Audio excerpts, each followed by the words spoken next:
Hindi pa lumalabas, di ba? Pumunta muna tayo, mga bossing. Oh. Kay Nino Barsaga. Kap!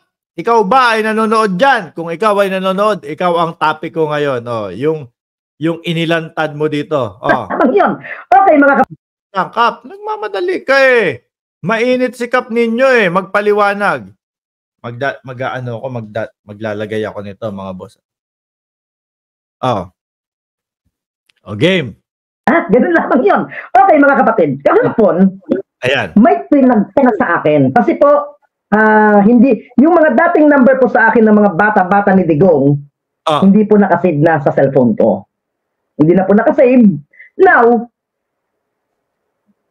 nag-text sa akin kahapon, ang ratsyada ng text niya po sa akin. Ipapakita ko po sa inyo. Ayan ha. Meron daw pong nag-text, no? Kay Kap Nino Barsaga. Kala ko lalaki yung nag-text eh. Hindi pala. O Kap, tuloy mo. Ibuko mo na sila. Ko lang po yung pangalan. Ito po nag-text sa akin kahapon at tumawag pa po siya kahapon sa akin. Ito po ang unang sinasabi niya. Papakita ko po sa inyo. Babasahin ko po. Ito po ang kanyang mga sinabi sa akin. Wait kaping mainit. Nasaan na yun? Ayan. Kumbaga, pinapabalik si Kap Nino na maging DDS daw po eh. Kaso mukhang ayaw na ni Kap Nino eh. Ito. Magbalik loob ka. PDP tayo, Pro Duterte. Uulitin ko Magbalik loob ka, PDP tayo, Pro Duterte.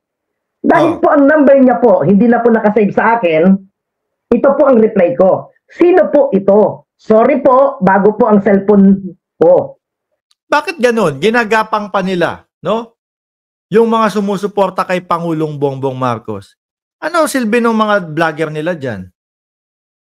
Ibig sabihin, mahihina po, hindi kayang iangat yung mga Duterte. Hindi kayang iangat si Kibuloy at kailangan pa pabalikin nyo si Nino Barsaga.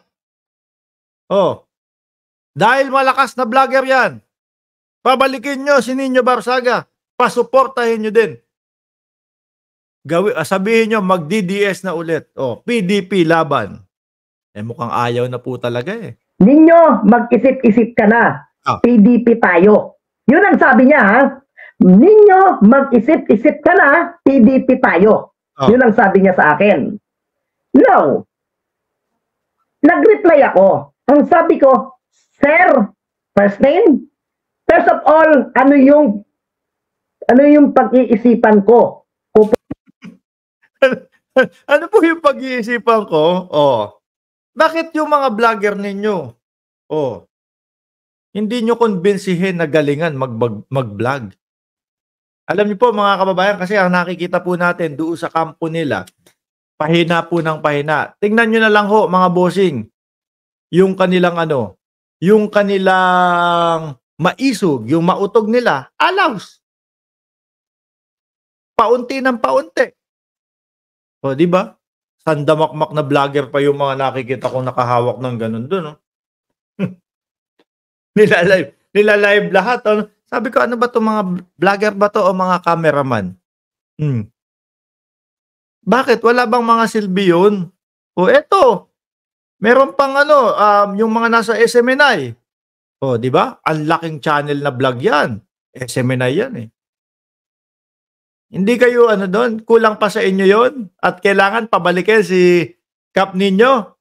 Sabi ni Ayan Hakutin, desperate moves. Mga vlogger ng Duterte ay nakadepende sa gold chain. Kaya olats ngayon, paging banat by ano na, sabi. Na sinasabi nyo po na PDP tayo with question mark. PDP ang sabi tayo sa akin, kasi nga magkasama tayo noon sa MRRD. Hindi niya binuo. MRRD, bubuhin ko to dadagdagan ko yung MRRD niya. Sige na Kap, mahilig ka naman sa buo. RRD and ECC. Baka nga, kako magkakasama tayo muli sa PDP. Kung gusto mo lang. Sabi niya ganon. Reply ko, yes, I am original member of MRRD and ECC since 2014 to 2022. But, correction, I'm not a member of PDP Laban. PDP laban because I'm not a politician. Ang sabi Wala nang laban yon, PDP na lang. ko. Ang sagot niya, okay, I understand. See you one this day. Ang sagot ko naman, panghuling text ko sa kanya, thanks, Chairman. Oo. Ito pong sinutukoy ko na Chairman, hindi ko napapangalanan sa inyo, mga kababayan. Okay? Sino sa tingin ninyo yung chairman na yun, mga bossing? Ay, Chang, ikaw, sa tingin mo, sino yung chairman? Ako, wala akong idea kung sino man yung chairman na yun eh. Papakita ko po yung text niya sa akin. Ayan, Pero, ipapakita. tinaktan ko po ang pangalan niya kasi meron tayong tinatawag na data privacy. Okay? Ayan. Hindi ko pwedeng ipakita ang pangalan niya. So, legit talaga na merong mga gumagapang sa mga vlogger para magbago ng susuportahan. Eh ako, bagay, wala namang gagapang sa akin. Di ba? Hindi ako magbabago ng susuportahan. Sabi ni Mang Ganern, chairman na Joker, Panelo with question mark. Pwede. No, mga kaibigan, nagtataka ako, ang daming mga political vlogger na mga Duterte ngayon na ang balita ko, ang bigayan dyan, 100,000 per month. 100,000 pesos? Ang laki nun Sabi ni Nino Barsaga, 100,000 ang bigayan daw dun. Ha?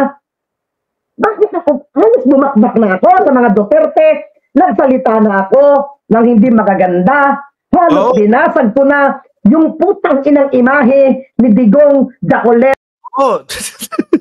Buti napindot ko, Alam ko sasabihin Jabolero daw, mga kababayan. Naalala niyo yun, yung binasag ni Nino Barsaga? Yung image ni dating Pangulong Duterte, daming nagalit na mga DDS nun. Sobra-sobra na yung pambabastos ni Nino Barsaga. Pero, ginagapang pa din siya para bumalik doon sa sa PDP laban at maging DDS ulit. Pero na hindi na tinatayuan ng bayag niya. Meron pang hindi tinatayuan. Diyos ko Lord. Kailangan dito kapag kasi Nino Barsaga ang content natin, meron ang pinipindot dito kapag ka alam kong magsasalita na ng kung ano-ano, pindutin toot! Di ba? Hindi niya na mabilang ang bulbul niyang nagkakalagas-lagas. Magandang umaga sa iyo, Mark Ramos. I love you. Mahal na mahal kita. Bakit ako nadamay dyan, Kap? Alam niyo po habang pinapanood ko to, pinapanood ko kasi sinend sa akin. Nagulat ako bigla sa, magandang gabi sa iyo, Mark Ramos. Ano daw? Si Kap, mababalitang baka magjowa tayo. Na halos binasag ko na yung putang inang imahe ni Digong Dacolero na hindi na tinatayuan ng bayag niya at hindi niya na mabilang ang bulbul niyang nagkakalagas-lagas. Magandang umaga sa iyo, Mark Ramos. I love you. Mahal na mahal kita. Mark Ramos. Okay?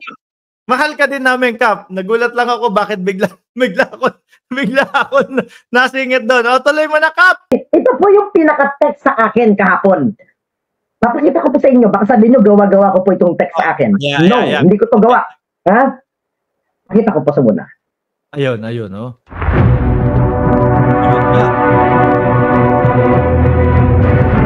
Meron nga talaga.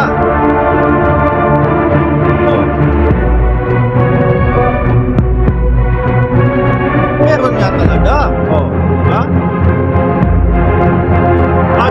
Mag-isip-isip ka na. Sir, first of all, ano po ang pag-iisipan ko?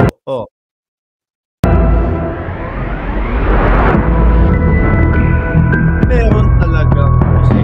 Baka ito yung sinasabi ni Banat Bay na kailangan may resibo. Ayun nga. Ba't kailangan pang Hindi na lang kayo kumuha ng mga vlogger na magagaling talaga. Malamang madami dyan. Lalo na kung totoo yung sinasabi ni Kap Nino na 100,000 daw ang bayaran dyan. O di ba? Ibang klase dun sa kabila, 100,000. So kung ano yung per month? Sabi ni Shiro Kazaki, baka sabihin kasi fake Oo nga.